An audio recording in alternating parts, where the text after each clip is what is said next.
L'approche du rendez-vous de l'élection présidentielle en Mauritanie dont le premier tour est prévu le 29 juin, le directeur de campagne du candidat M. Biram Daeb, idée en Europe pour la diaspora mauritanienne, nous accorde la présente interview. En effet, il s'agit du juriste et militant très investi, Maître Abou Khalidou Ndiaye. Il a répondu succinctement à nos questions comme suit en brossant les enjeux du scrutin et quelques points marquants du programme de la coalition anti-système qui porte le député droit de l'homiste BDA comme candidat. Cercle plein question 1, pouvez-vous vous présenter à nos lecteurs? Maître Abou Khalidou Ndiaye. Bonjour, très ravi et honoré par l'intérêt porté à notre coalition BDA que je représente aujourd'hui en Europe. Je m'appelle Maître Abou Khalidou Ndiaye. Je suis inscrit au barreau de Nouakchott en Mauritanie et réside en France avec ma famille. En France, j'exerce dans le social avec un diplôme de cadre.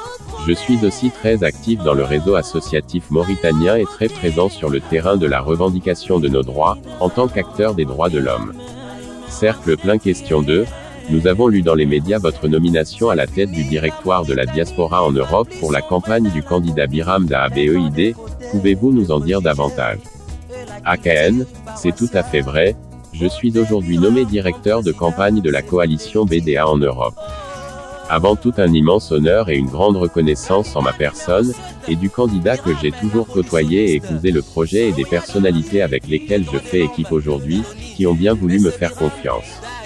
C'est à la suite de fructueuses entrevues et échanges, dans un esprit responsable et consensuel, que notre bureau du directoire Europe de la coalition de l'honorable député Biram Daeb a été validé par le candidat et son directoire national. Je dirais enfin que c'est un projet inédit, bien inspiré par la clairvoyance du candidat, que d'avoir réussi à rassembler, à coaliser des entités potentielles pour le soutenir, pour enfin le changement et l'alternance en Mauritanie. Cercle plein question 3. Quels seraient les grands enjeux du scrutin présidentiel du 29 juin prochain pour la vie politique mauritanienne? AKN, gouverner autrement de par une véritable alternance et un réel changement, l'armée mauritanienne, pour ne pas dire une oligarchie militaire gouverne le pays depuis 1978 et une seule communauté en possède les rênes, dans un pays arc-en-ciel multiethnique. Un des enjeux majeurs de ce scrutin présidentiel est que au-delà de son importance pour l'avenir de nos compatriotes, c'est d'avoir enfin accès à un rêve pour la plupart de nos concitoyens qui en ont assez d'un système séculaire destructeur de notre unité et de notre vivre ensemble. Ce rêve est celui de l'avènement au pouvoir d'un civil issu de l'opposition anti-système au cœur et à l'écoute des revendications sociales, éducation, santé, travail, citoyenneté, entrepreneuriat, notamment le respect des droits fondamentaux et le rétablissement avant tout de la justice sociale et ses paradigmes. Mais également d'une alternance sociale avec comme président, une autre composante ethnique, symbolisant la diversité culturelle du pays. Enfin, un autre enjeu non négligeable, est celui d'enfin espérer des opérations électorales inclusives et transparentes, eu égard aux mauvais souvenirs des présidentielles de 2019. D'où l'intérêt de la sensibilisation de l'opinion internationale, particulièrement des médias, comme le vôtre. Cercle plein question 4. Quels sont les points marquants du contrat programmatique du candidat que vous citerez à l'endroit de l'opinion publique nationale et en particulier à l'attention de l'électorat de notre diaspora Europe? AKN, unis pour la liberté, ensemble pour l'avenir. Ce slogan résume succinctement la vision du candidat, son projet pour la Mauritanie.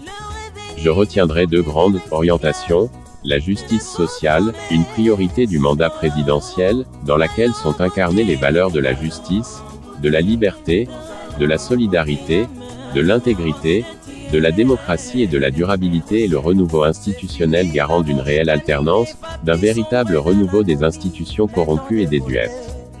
Que tous les citoyens se sentent enfin égaux devant la loi républicaine, sans discrimination ni privilège d'aucune nature, égalité des chances et de l'accès aux services publics, et ensemble prendre leur avenir en main.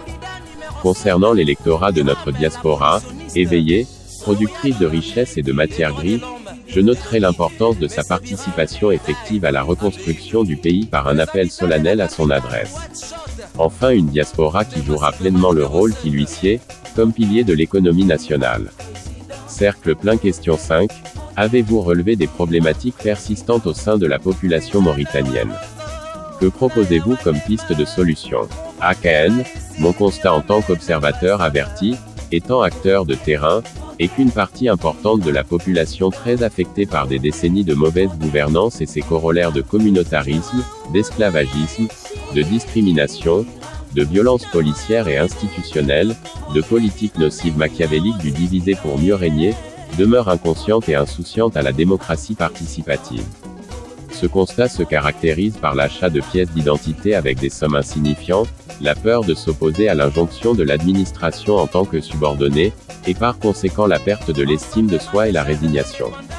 Beaucoup de Mauritaniens et de Mauritaniens ne croient plus à l'alternance démocratique et au changement du même système, du même clan qui les martyrise des décennies durant. Ils ont aussi perdu la confiance aux leaders d'une opposition qui n'en est pas une. L'exemple épatant du hold-up électoral lors des élections présidentielles en Mauritanie en date du 22 mai 2019 donnant gagnant le présent sortant la victoire au premier tour avec 52% des voix, contre 18,6% pour l'opposant anti-système l'honorable député Biram Dahabeid, en deuxième position. Avant même la proclamation officielle des résultats par la CENI, l'armée a investi les grandes artères de la capitale ainsi que les quartiers sensibles pour intimider et museler le peuple, alors privé de sa victoire éclatante. Cet événement vient renforcer, pour certains, que malgré tout, rien ne changera. Je crois que cette fois-ci, sans aucune naïveté de ma part, eu égard à l'avènement d'une coalition représentative, d'un programme parlant et d'un homme au parcours exemplaire et atypique, il y a une lueur d'espoir qui renaît chez beaucoup d'entre eux. Il faudra certes continuer à sensibiliser et à convaincre et persévérer à préserver les acquis.